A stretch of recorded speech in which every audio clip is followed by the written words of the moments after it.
बिस्मिल्लाहिर्रहमानिर्रहीम। अस्सलाम वालेकुम स्टूडेंट्स, उम्मीद करता हूँ आप सब खैरियत से होंगे। स्टूडेंट्स, हम क्लास 9 मैथमेटिक्स कर रहे हैं और इस सिलसिले में हमने chapter number 6 trigonometry and bearing ये चैप्टर जो है शुरू किया हुआ है और इसकी एक्सरसाइज 6.5 तक जो है हम पहुँच गए हैं और आज हम 6.5 एक्सरसाइज का क्वेश्चन नंबर 9 जो है वो सॉल्व करने जा रहे हैं। तो आइए अपने सोल्यूशन की तरफ चलते हैं। तो क्वेश्चन नंबर 9 है, from a point A on ground at a distance of 200 metres angle of elevation of top of a tower is alpha. तो अल्फ़ा डिग्रीज के ऊपर एलिवेशन है एंगल का। There is another point B 80 metre nearer to the tower, the angle of elevation of top of tower from B is beta. If tan alpha is equal to 2 divided by 5, find height of tower and value of beta. तो ए और B points हैं और इनकी जो angle of elevation है वो ए की तो अल्फ़ा है और बी की जो है वो बीटा है। तो इसको अच्छे तरीके से अंडरस्टैंड करने के लिए आपके लिए मैंने एक डायग्राम बनाया है। तो डायग्राम की मदद से जो है इसको क्वेश्चन को पहले समझते हैं फिर इसे सॉल्व करते हैं। तो ये स्टूडेंट्स हमारे पास डायग्राम है। एक टावर है जिसकी हाइट का हमें मालूम करना है, कैलकुलेट करना है, जबकि हमारे पास यहाँ पे जो टावर से लेकर पॉइंट ए तक का जो डिस्टेंस है वो है 200 मीटर्स। ये क्वेश्चन के अंदर हमें गिवन है कि वो 200 मीटर्स है टावर से पॉइंट ए तक का डिस्टेंस।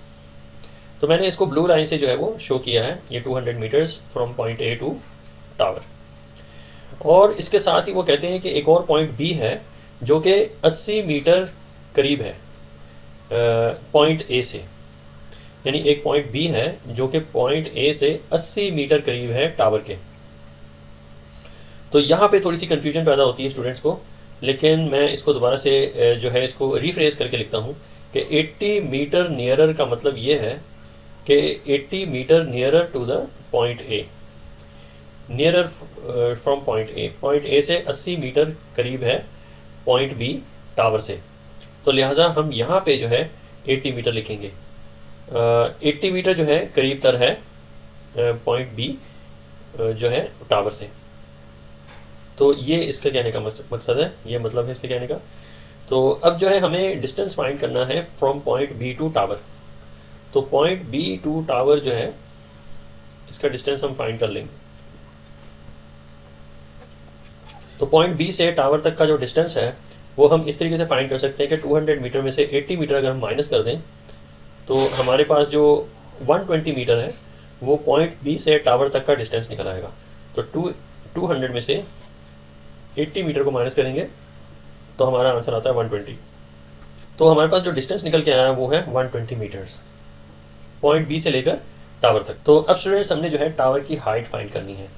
तो टावर की हाइट फाइंड करने के लिए हमारे पास ये जो टावर की जो लंबाई है इसे हम कहते हैं परपेंडिकुलर, क्योंकि ये बिल्कुल थीटा के सामने है, ऑपोजिट साइड पे है।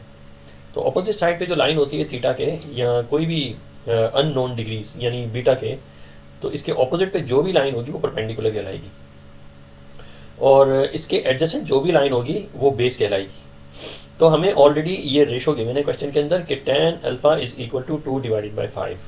तो ये एक रेशो है हमारे पास 2 डिवाइडेड बाई 5 की। तो हमें कहना ये चाह रहे हैं कि tan अल्फ़ा जो है is equal to 2 divided by 5 इसकी रेशो है। यानी कहना ये चाह रहे हैं कि हमारे पास tan की जो ट्रिग्नोमेट्री रेशो होती है वो tan theta is equal to perpendicular divided by base होना चाहिए। तो परपेंडिकुलर की रेशो 2 है और बी की जो रेशो है परपेंडिकुलर से वो है 5। तो 2-5 की रेशो को हम यूज़ करेंगे। यहाँ पे हम 2-5 की जो रेशो है परपेंडिकुलर टू बेस इसे हम यूटिलाइज करेंगे और इसे इक्वेट कर देंगे हम, क्योंकि हमें हाइट फाइंड करनी है। तो हाइट जो है वो परपेंडिकुलर कहलाता है। तो यहाँ पे हमने हाइट ही लिखनी है क्योंकि टावर की हाइट जो है वो h है। तो h डिवाइडेड बाय बेस जो है हमें ऑलरेडी जो है क्वेश्चन के अंदर गिवन है जो कि है 200 मीटर्स। तो यहाँ पे हमने बेस की जगह पे 200 मीटर्स लिखना है। तो इस तरीके से हमने ये इक्वेशन जो है फॉर्म कर ली है। अब इस इक्वेशन को हम सॉल्व करेंगे और h की वैल्यू फाइंड करेंगे। तो हमारे पास ये h की वैल्यू क्या निकलती है, h is equal to 2 times 200 divided by 5। तो हाइट जो है वो कितनी निकलेगी हमारे पास, हम इसको सिंप्लीफाई कर लेंगे। तो 2 टाइम्स 200 इज 400, तो 400 डिवाइडेड बाय 5, तो हमारा आंसर आएगा 80 मीटर्स। तो इसे हम कैलकुलेट करके भी देख लेते हैं। तो 400 डिवाइडेड बाय, बल्कि हम फ्रैक्शन के साइन से करते हैं, 400 डिवाइडेड बाय 5, तो हमारा आंसर आएगा 80 मीटर्स। तो 80 मीटर्स जो है हमारा आंसर है। तो इसका ये मतलब हुआ कि हमारे पास जो हाइट निकल के आई है वो है 80 मीटर्स। तो हाइट जो है वो हमने कैलकुलेट कर ली है, वो है 80 मीटर्स। अब जो हम कैलकुलेट करने जा रहे हैं वो है वैल्यू ऑफ बीटा, यानी बीटा हमारे पास यहाँ पे मौजूद है। तो ये थीटा की शक्ल है, ये अननोन डिग्री है। ये अननोन डिग्री कितनी बनती है टावर से, एलिवेशन, एंगल ऑफ एलिवेशन कितना बनता है, हमने इसको कैलकुलेट करना है। तो अगेन जो दो लाइंस इंटरेक्ट कर रही हैं वो है एक तो बेस और एक है परपेंडिकुलर। तो बेस और परपेंडिकुलर को जो ट्रिग्नोमेट्री रेशो जो है डील करती है वो है हमारे पास tan थीटा। तो tan थीटा की मदद से ही हम जो है बीटा की वैल्यू जो है हम फाइंड करेंगे, जो कि अननोन डिग्री है। तो अगेन जो है हम tan थीटा, tan जो है इसका फार्मूला यूज़ करेंगे। तो tan चूँकि ये बीटा है हमारे पास यहाँ पे, तो tan को बीटा से शो करेंगे। तो tan beta is equal to, तो टोटली प्रिंटेड ब्लैक, यानी कि tan is equal to perpendicular divided by base. तो परपेंडिकुलर हमारे पास यहाँ पे हाइट है, तो यहाँ पे हम लिखेंगे हाइट डिवाइडेड बाय बेस जो है हमारे पास यहाँ पे डिस्टेंस है, तो यहाँ पे हमने डिस्टेंस को ही मेंशन करना है। तो अब जो है इसको कुछ इस तरीके से हम सॉल्व करेंगे कि tan beta is equal to, height जो है वो हमने कैलकुलेट की हुई है 80 मीटर्स, तो हाइट की जगह पे 80 मीटर्स आएगा, डिवाइडेड बाय डिस्टेंस जो है हमारे पास यहाँ पे 120 मीटर लेंगे इस मरतबा, क्योंकि हमने बीटा की वैल्यू फाइंड करनी है। तो यहाँ पे हमने 120 लेना है। अब जो बीटा की वैल्यू निकल के आएगी इसे हम कैलकुलेट करेंगे। तो tan जो है राइट हैंड साइड पे आने के बाद tan इन्वर्स हो जाएगा, tan to the inverse, tan to the -1, और ब्रैकेट के अंदर जो रेशो निकल के आ रही है वो है 80 डिवाइडेड बाय 120। तो इसे जो है हम कैलकुलेट कर लेंगे कैलकुलेटर पे। तो हमारे पास यहाँ पे tan इन्वर्स है, तो शिफ्ट प्रेस करने के बाद tan इन्वर्स जो है इस तरीके से डिस्प्ले होगा हमारी कैलकुलेटर पे। और चूँकि ब्रैकेट के अंदर फ्रैक्शन है, तो फ्रैक्शन का बटन हमने प्रेस करना है, और 80 और कर्सर से हम नीचे जाएंगे और नीचे डिनोमिनेटर में 120 प्रेस करेंगे, तो हमारा आंसर आएगा 33.69। तो बीटा की जो वैल्यू निकल के आई है वो है 33.69 जो है, इसे हम मज़ीद राउंड ऑफ करके लिखेंगे तो ये अप्रॉक्सीमेटली किसके इक्वल होगा। तो ये अप्रॉक्सीमेटली अगर हम इसको राउंड ऑफ करके लिखें तो ये 33.7 डिग्रीज़ के इक्वल है। तो 33.7 डिग्रीज़ है हमारे पास यहाँ पे बीटा की वैल्यू। तो ये है हमारा फाइनल आंसर। और चूँकि हमने हाइट भी फाइंड करनी थी, तो हाइट जो है हमारे पास 80 मीटर निकल के आई है। तो 80 मीटर हाइट का जो है वो आंसर निकल के आया है हमारे पास। तो इस तरीके से स्टूडेंट्स हमने ट्रिग्नोमेट्री रेशो यूज़ करते हुए हमने जो है डिफरेंट डायमेंशंस और अननोन डिग्रीज को फाइंड करना है। तो आई होप स्टूडेंट्स इस क्वेश्चन की आपको थॉरो अंडरस्टैंडिंग हो गई है। अगर कोई क्वेश्चन क्वेरी है तो हमें ज़रूर कमेंट्स करके बताएं ताकि हम उसको सॉल्व करके दिखाएं। अब हम चलते हैं क्वेश्चन नंबर 10 की तरफ, और क्वेश्चन नंबर 10 है, a boat moving away from a light house 206.6 metres high. के एक लाइट हाउस है जिसकी हाइट है 206.6 मीटर्स। तो ये लाइट हाउस की हाइट है, और एक बोट जो है उससे दूर जा रही है। तो ये बोट जो है मैंने डायग्राम के ज़रिए से आपको शो की है। तो क्वेश्चन का बाकी का हिस्सा ये है कि takes 120 seconds to change the angle of elevation of top of light house from 60 and 45 degrees, find the speed of boat. यानी इस क्वेश्चन के समझने के लिए मैंने जो है यहाँ पे डायग्राम बनाई है। तो हमारे पास बोट जो पहले थी वो ये डिस्टेंस 1 कवर करके आई हुई थी। तो ये डिस्टेंस 1 है जो कि लाइट हाउस से इतनी दूरी के फासले पे। अब यही बोट जो है मूव करती जा रही है अवे, यानी कि और ज़्यादा दूर जा रही है लाइट हाउस से। तो जब डिस्टेंस 1 पे थी ये बोट, तो उस वक्त जो एंगल ऑफ एलिवेशन था वो था 60 डिग्री। अब ये मूव करती हुई और आगे गई है बोट, तो अब जो है angle of elevation from the top of the light house जो है वो है 45 डिग्रीज। तो हमें जो है ए और बी का डिस्टेंस फाइंड करना है, और साथ में उन्होंने कहा है कि इसकी स्पीड, जो बोट की स्पीड है वो क्या है। तो स्पीड भी हमने निकालनी है। तो स्पीड निकालने से पहले हम इसका डिस्टेंस निकालेंगे, जबकि हमें पॉइंट बी से लेकर पॉइंट ए तक जो ये बोट ने डिस्टेंस कवर किया है वो 120 सेकेंड्स में किया है। तो 120 सेकेंड्स में जो है ये बोट पॉइंट बी से लेकर पॉइंट ए तक गई है। तो ये चूँकि हमारे पास वो डिस्टेंस 1 था, तो डिस्टेंस 2 जो है हमारे पास पॉइंट ए हो जाएगा।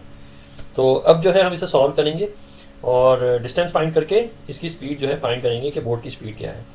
तो अगेन हमारे पास ये tan के फार्मूले से ही सॉल्व होगा, क्योंकि tan जो हमारे पास ट्रिग्नोमेट्रिक रेशो है वही इन दो लाइंस को डील करती है। कौन सी दो लाइंस को? परपेंडिकुलर को और बेस को। तो लिहाजा tan के फार्मूले से हम इसको सॉल्व करेंगे और डिस्टेंस जो है जानने की कोशिश करेंगे।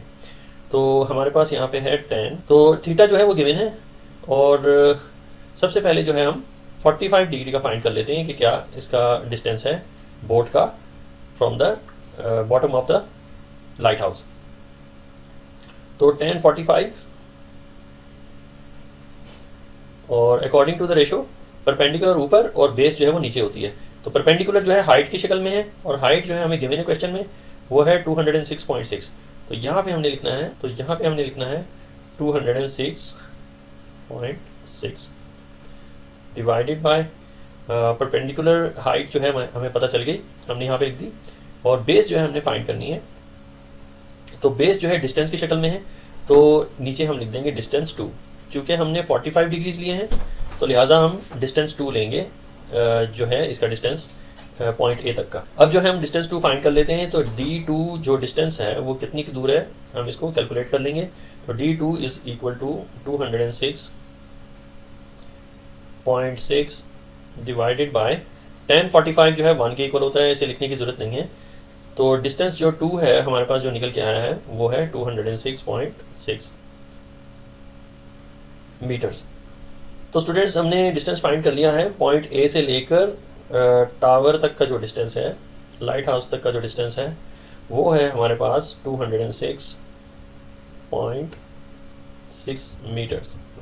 अब जो हमें डिस्टेंस फाइंड करना है वो पॉइंट बी से लेकर लाइट हाउस तक का जो डिस्टेंस है वो हमें फाइंड करना है कि इसका डिस्टेंस कितना है। तो उसके लिए भी हमने tan का फार्मूला ही यूज़ करना है, क्योंकि यहाँ पे हमारे पास परपेंडिकुलर है यानी हाइट, और बेस जो है हमने फाइंड करनी है। चूँकि थीटा जो है ऑलरेडी मौजूद है तो बेस हम फाइंड कर सकते हैं, यानी डिस्टेंस जो है D1 हम फाइंड कर सकते हैं। तो यहाँ भी जो है हम tan का फार्मूला यूज़ करेंगे।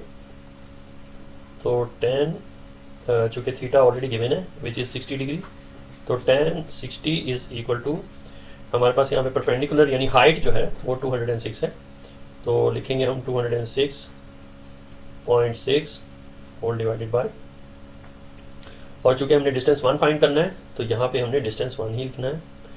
तो इसे हम कैलकुलेट कर लेंगे कि distance 1 is equal to 206.6 divided by tan 60 जो है हमने कैलकुलेट कर लेना है। वैसे tan 60 जो है वो √3 होता है, लेकिन फिर भी हम इसको कैलकुलेट करके आपको दिखाते थे कि tan 60 की जो वैल्यू है वो होती है हमारे पास √3। तो लिहाजा हम इसको √3 लिख देंगे। अब चूँकि ये इर्राशनल सी फ्रैक्शन है, लेकिन फिर भी कैलकुलेटर पे इसको पुट करके इसका आंसर हम जो है फाइंड कर लेंगे, क्योंकि हमारे पास यहाँ पे जो डिनोमिनेटर है वो रूट में है। तो D1 यानी डिस्टेंस 1 जो निकलेगा हमारे पास, इसे हम कैलकुलेट कर लेते हैं। तो हमारे पास यहाँ पे फ्रैक्शन है, और फ्रैक्शन में न्यूमरेटर में हमारे पास 206.6 है, और डिनोमिनेटर में हमने वैल्यू पुट करनी है √3। तो हमारा जो आंसर आएगा वो होगा 119.28। तो 119.28 मीटर्स जो है हमारे पास यहाँ पे डिस्टेंस निकल के आया है, जो पहली पोजीशन थी बोट की, जो कि बी पॉइंट था, बी पॉइंट से लेकर लाइट हाउस तक। तो अब चूँकि हमारे पास हमने कैलकुलेट कर लिया है टोटल डिस्टेंस, और बी पॉइंट तक का डिस्टेंस हमने कैलकुलेट कर लिया है, तो इसकी मदद से जो है हम ए से लेकर बी पॉइंट तक का डिस्टेंस फाइंड कर सकते हैं। तो ये डिस्टेंस जो है हम फाइंड करने जा रहे हैं, ये डिस्टेंस जो है हमने फाइंड करना है। तो यहाँ पे हमने सिंपली क्या करना है कि 206.6 में से 119.28 माइनस कर देना है। तो ये है 119.28। तो हमारे पास जो है B से लेकर A तक का डिस्टेंस निकल आएगा। तो हम जो है 206.6 माइनस 119.28, इसे हम माइनस करेंगे तो हमारे पास जो डिस्टेंस निकलेगा वो B से लेकर A तक का होगा। तो इसे हम कैलकुलेट कर लेते हैं। 206.6 माइनस 119.28, तो ये हमारा आंसर आएगा। SD प्रेस करेंगे तो 87.32 हमारा आंसर है, 87.32 मीटर्स। तो ये स्टूडेंट्स हमारा आंसर निकल के आया है। तो अब ये जो डिस्टेंस हमारे पास निकला है, ये इस बोट ने कवर किया है 120 सेकंड में। यानी क्वेश्चन के अंदर ही गिवन है कि ये बोट जो है ये बी पॉइंट से ए पॉइंट तक 120 सेकंड के अंदर गई है। तो अगर हमें डिस्टेंस भी गिवन हो और टाइम भी गिवन हो तो बोट की स्पीड जो है हम फाइंड कर सकते हैं। तो स्पीड का जो फार्मूला है हमारे पास वो है speed is equal to distance divided by time. तो डिस्टेंस मीटर्स में है, तो speed is equal to distance जो है हमारे पास मीटर में है, जो कि है पॉइंट बी से लेकर पॉइंट ए तक 87.32 मीटर्स। तो यहाँ हम लिखेंगे distance 87.32 metres divided by 120 seconds. तो मीटर पर सेकेंड्स में हमारे पास इसकी स्पीड आ जाएगी। हम इसे कैलकुलेट कर लेते हैं। तो ऑलरेडी हमने ये कैलकुलेट किया हुआ है, तो फ्रैक्शन पुट करेंगे और जो हमने आंसर निकाला था उस आंसर को न्यूमरेटर में रखेंगे और डिवाइड कर देंगे इसको 120 से। तो हमारा आंसर आता है 2183 डिवाइडेड बाय 3000। तो इसको अगर हम डेसिमल में देखना चाहें तो SD बटन प्रेस करेंगे, तो SD में इसका आंसर आता है 0.727। तो 0.727 लिखने के बजाय हम इसको 0.73 लिख देंगे राउंड ऑफ करके। तो 2 को हमने राउंड ऑफ कर देना है और 0.73 हमारे पास इसका फाइनल आंसर आ जाएगा। तो स्पीड रहेगी इसकी 0.73 मीटर्स पर सेकेंड। तो इस तरीके से हमने इसको मेंशन करना है आंसर को। तो ये इस बोट की स्पीड है, ये है हमारा फाइनल आंसर।